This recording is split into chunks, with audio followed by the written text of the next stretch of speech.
షర్మిల దుమ్ము రేపొదులు పెట్టింది. కడప జిల్లాలో ప్రతి నియోజకవర్గంలో తిరిగేసేసింది. ఫైనల్‌గా పులివెందుల, జమ్మలమడుగు ఇయన్నీ. ప్రధానమైనటువంటి అస్త్రం సునీతను పక్కన పెట్టుకుంది. వాస్తవంగా సునీత కాంగ్రెస్ పార్టీ సభ్యురాలేం కాదు. మరి ఆవిడని తీసుకుని తిరగడానికి కాంగ్రెస్ అధిష్టానం కూడా అనుమతి ఇచ్చింది. ఆవిడ వివేక మర్డర్ కేసునే తీసుకుని ప్రధానంగా ప్రొజెక్ట్ చేసుకొచ్చింది. అవినాష్ రెడ్డి హంతకుడు అన్నటువంటి కోణాన్ని ప్రొజెక్ట్ చేసుకొచ్చే ప్రయత్నం చేసింది.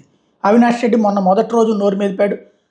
రవీంద్రనాథ్ రెడ్డి సమాధానం చెప్పారు. ఇప్పుడు తాజాగా నేనేంటో ప్రజలకు తెలుసు, ప్రజలకి నా మనస్తత్వం ఎట్లాంటిదో తెలుసు, నేను హత్యలు చేస్తానని ఎవరూ నమ్మరు, నన్ను ప్రజలు అర్థం చేసుకుంటారు, ఒక మానసిక వేదన నేను అనుభవిస్తున్నాను ఇంతకాలం నుంచి అంటూ ఆ హత్యతో తనకే సంబంధము లేదు అని చెప్పుకొచ్చే ప్రయత్నం చేశారు.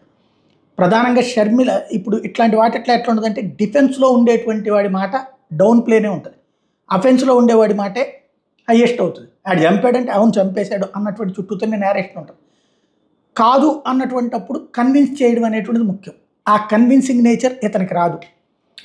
చదవడం లండన్లో చదువుకున్నాడు, భారీ చదువులు చదువుకున్నాడు. నిజంగా ఇదే పని కనుక ఇంకొకడు నాయకుడు అయ్యి ఉంటే ఏ ఆదినారాయణ రెడ్డి, బీటెక్ రవి ఏ స్థాయిలో రెచ్చిపోయి మాట్లాడారు వాళ్ళ మీద ఆరోపణ రాగానే, ఆ స్థాయిలో ఏమన్నా అవినాష్ రెడ్డి చేయగలిగాడా అంటే లేదు. అది అతని మనస్తత్వం, లేకపోతే ఒకడికి ఆవేశపూరిత మనస్తత్వం, ఒకడికి సర్దుబాటు మనస్తత్వం. ఇతని మనస్తత్వం ఇది, అందుకే అట్లాంటి స్టేట్మెంటు. మరి జనం కడప అంటే కాస్త క్రోధావేశాలకు సంబంధించిన జనమా, లేకపోతే సంయమనంతో ఆలోచించే జనమా అన్నటువంటిది రేపు ఎన్నికల్లో తెలిపబోతోంది.